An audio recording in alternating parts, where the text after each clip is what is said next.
Okay, so let's read a little passage about the third form of prayer in Father Sophrony's introduction to St. Silouan. The third form of prayer, when the mind is conjoined with the heart, is generally speaking the normal religious state for the human spirit, desired, sought after, bestowed from on high. Every believer experiences this union of mind and heart when he prays attentively from the bottom of his heart, quote unquote. He knows it to a still greater degree when his heart is softened and he feels a sweet sense of divine love. Tears of compunction during prayer are a sure sign that the mind is united with the heart, and that pure prayer has found its prime place, the initial step in ascent to God. This is why ascetics rate tears so highly. But now, in our given case, in discussing the third form of prayer, I am referring to something different and more important: the mind in prayerful attention stationed in the heart. So there's a difference between the mind when it's conjoined with the heart, which is something that every believer experiences when he prays attentively from the bottom of his heart. That's the state, if you like, in which Adam and Eve were created. But at the end of that paragraph, Father Sophrony is pointing to a higher state, which is the mind in prayerful attention stationed in the heart. It's characterized by a greater stability and steadfastness. As a typical consequence, the virtue of this movement and installation, this indwelling of the mind within, the imagination is curtailed, and the mind, the nous, released from all the mental images that have invaded it. In this state, the mind becomes all ears and eyes, and sees and hears every extrinsic thought approaching from without. The mind, the nous, becomes like a radar. Before it can invade the heart, every extrinsic thought, every thought coming from outside is detected before it approaches the heart. Praying the while, the mind not only refuses to admit extraneous thoughts into the heart, but positively thrusts them aside and preserves itself from association. The Greek patristic term here is grasis, which is a mixture or a mingling, a commingling. It's preserved from that taking place inside them, thereby at the very outset cutting short the action of every passion in its initial stage, before it's had the chance, the opportunity to present a delight to the soul. This is cutting short the action. The energy of it is cut off. It's cut. And then Father Sophrony says this is an extraordinarily profound and complex question, and I can only give a very primitive outline of it here. So he goes on to the development of logismi, intrusive thoughts or tempting thoughts. Thoughts. I once asked Saint Paisios, actually it was the first time I met him. I didn't realize what a blessing it was. There was nobody else there. Sitting down next to him for a couple of hours. And I thought, I should ask him a question. It was good just to be there and just to be with him. And he didn't say anything. And from the moment I arrived in Greece with my kitchen Greek from home, I didn't know how to read and write Greek. I was not literate in Greek, but I could speak a little bit thanks to the fact that my parents would speak Greek in the home. And I thought, I've got to ask something. So, from the moment I arrived in Greece, I noticed that whereas at home, from time to time, my mum would use the word pyrasmos. Pyrasmos is temptation. I kept hearing the faithful people in Greece with whom I stayed saying logismos. Logismos, not pyrasmos. Logismos. And I thought, what's that? And so I thought I would ask Saint Paisios, Father, what is the difference between pyrasmos and logismos? And he didn't say anything for a while, and I waited, thinking, boy, that must have been a stupid question. And afterwards he said, "Θα γίνεις theologos." You're going to become a theologian. To this day, I'm not sure whether he was joking or whether he meant that seriously, but that's what he said. Logismos, then, intrusive thought. It's translated here as an intrusive thought, a tempting thought. But really, it's just thought. Logismos. And Father Sophrony says, and let's see how he describes this development. Sin becomes sin after completing specified stages in its inner development. The first stage is when some spiritual influence approaches from without, which may, to begin with, be quite vague and shapeless. This initial stage in formation is the appearance in the field of man's inner vision of an image, ikon. The word is icon. And as this does not depend on one's will, it is not regarded as a sin. Images, in some cases, appear to take on visible form, while others are mostly products of the mind. But more often, it is a combination of the two.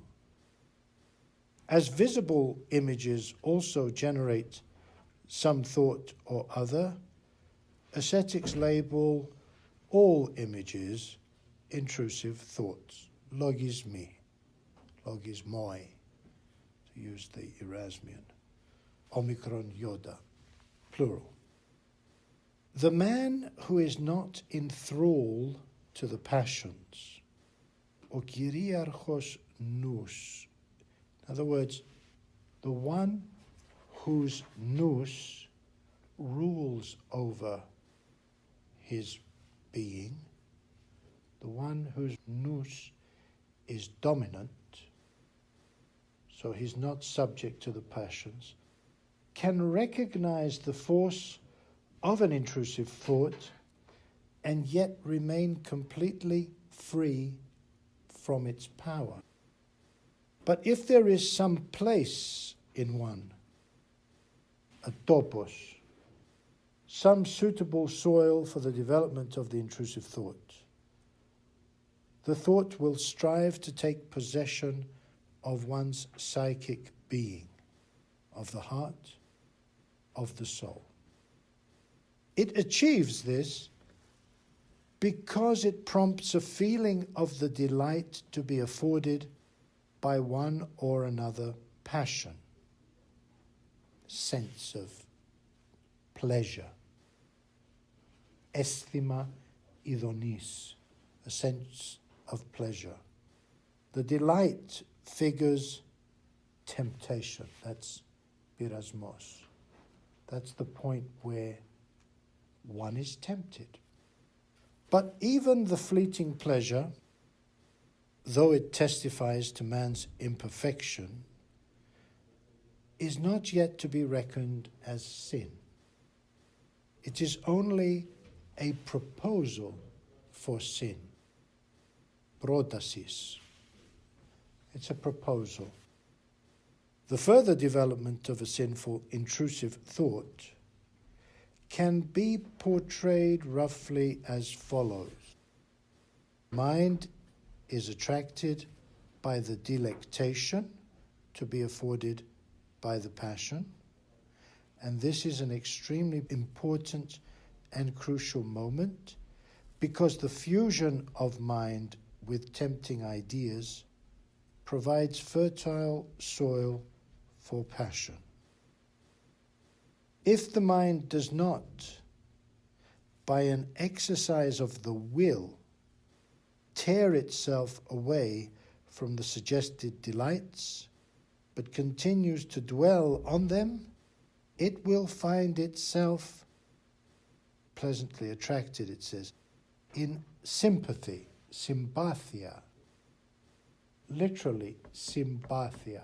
Pathos is passion, and sim is together with the passion. So it's translated as pleasantly attracted. And then it becomes involved. Let's see. Synomilia και συνδυασμός. Okay, so synomilia is intercourse with, in conversation, in dialogue, engaged in intercourse with the passion.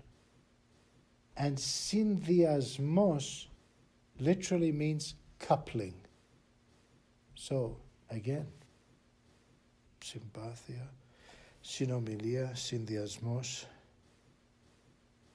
And finally, positively acquiescent, synkatathesis. So, acquiescent, giving in, surrendering to the passion. After that, the ever-increasing delight in the passion may take possession of, make captive, the mind and will, the nous and the thelysis, will. Lastly, the whole strength of the one enslaved by passion, the one who's in captivity to the passion, the one who's enslaved by the passion, is directed to a more or less determined actualization of sin. In other words, all of one's energies are then directed towards playing out the passion, if there are no outside impediments, or where there are, to seeking ways of getting around them, such as the determination. Such captivity may happen once only and never recur if it had come about because of the inexperience of someone engaged in the ascetic struggle. But if the enchantment repeats itself, passion becomes second nature, exis. Exis is the habit. It's the word that ethos comes from. Yes, when the mind is prayerfully stationed in the heart, that's the formula that Father Sophrony uses to indicate that this is a higher state than the one mentioned at the beginning of the paragraph. As I was saying, it's a question of stability and steadfastness. The perfect are characterized by what is known as permanence. The spiritual life is very rich, and it has different degrees and many vicissitudes, and that's why it requires great discernment, and it's not black and white. Sometimes great experiences, even visions, are given early for reasons that the Lord knows. Other times this takes place later. This comes up in my talking with people across the country. People have, in some cases, really remarkable initial encounters with God.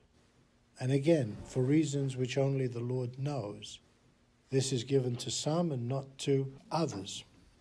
I found Father Zacharias very helpful on this question because he was asked it by a group of priests who were not sure how to respond, because in some cases, like the centurion Cornelius in the scriptures, the experiences, as St. Peter said, it's on the same level as what the apostles were experiencing. But Father Zacharias said something that was very helpful, that even though these great experiences can be given by God for his reasons to people of relatively modest experience, still what remains is they have to undergo the cleansing of the passions and the regeneration of their nature.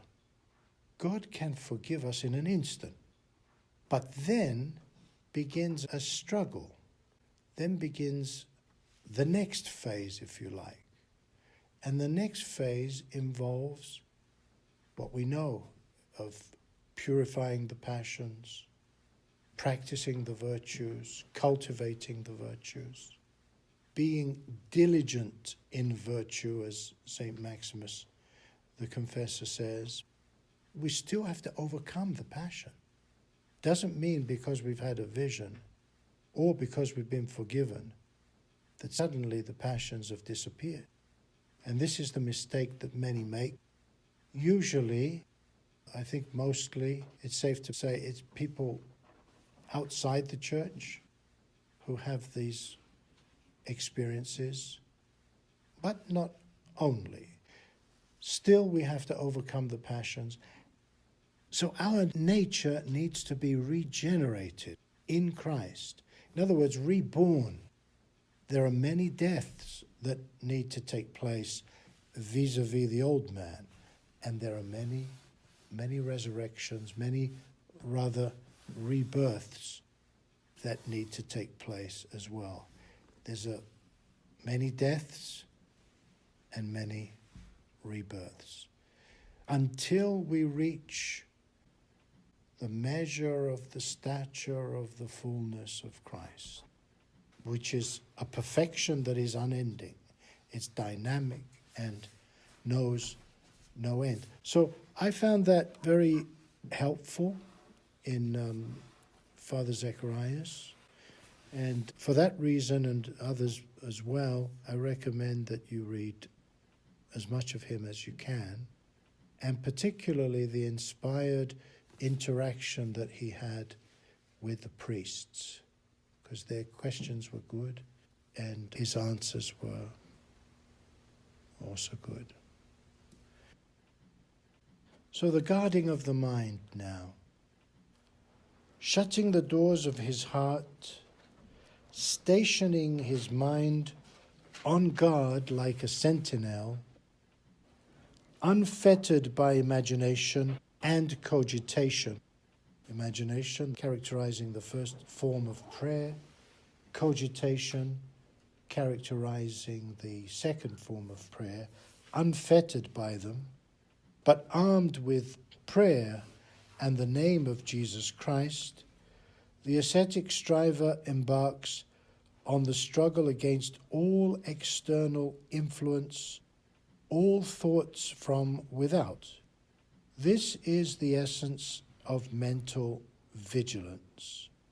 Its purpose is to contend against the passions.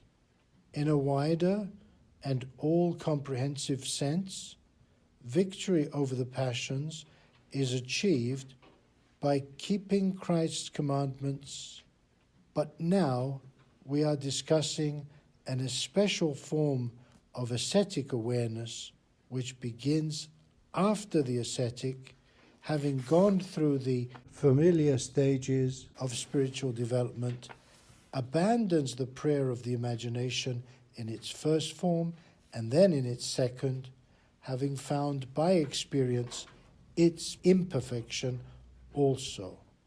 Preserving the mind and heart from all extraneous thoughts means prolonged struggle of an extraordinarily difficult and subtle kind.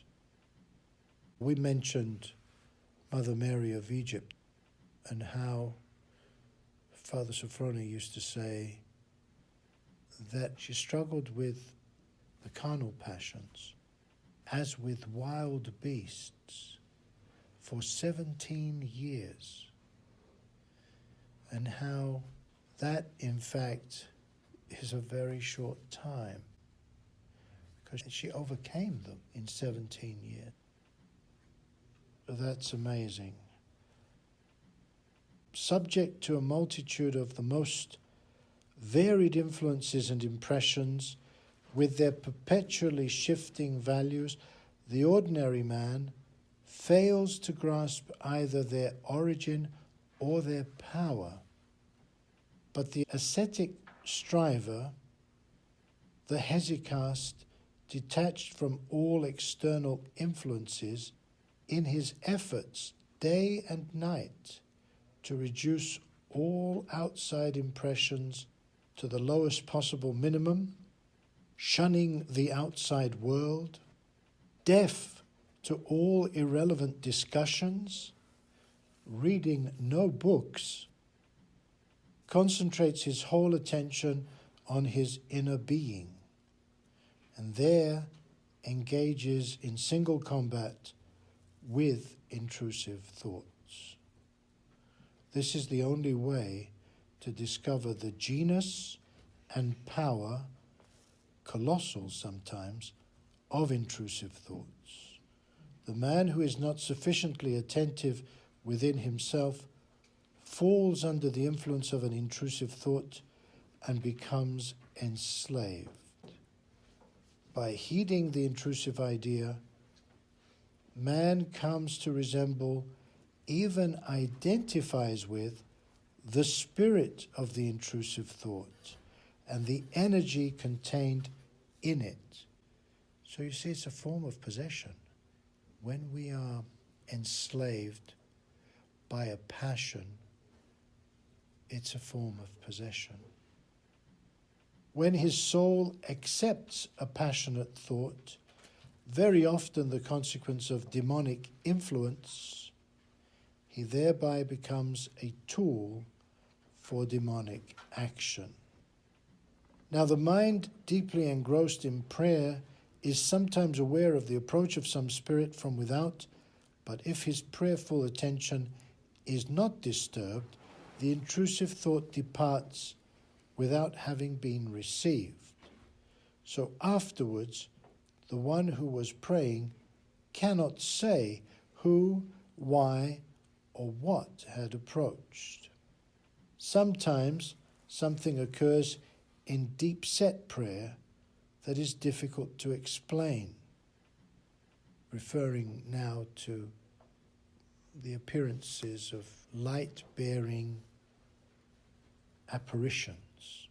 Lights appear around the mind, trying to attract the mind's attention to themselves, And if the mind refuses to pay attention, they, as it were, say to the mind, "We bring you wisdom and understanding, and if you refuse us now, maybe you will never see us again."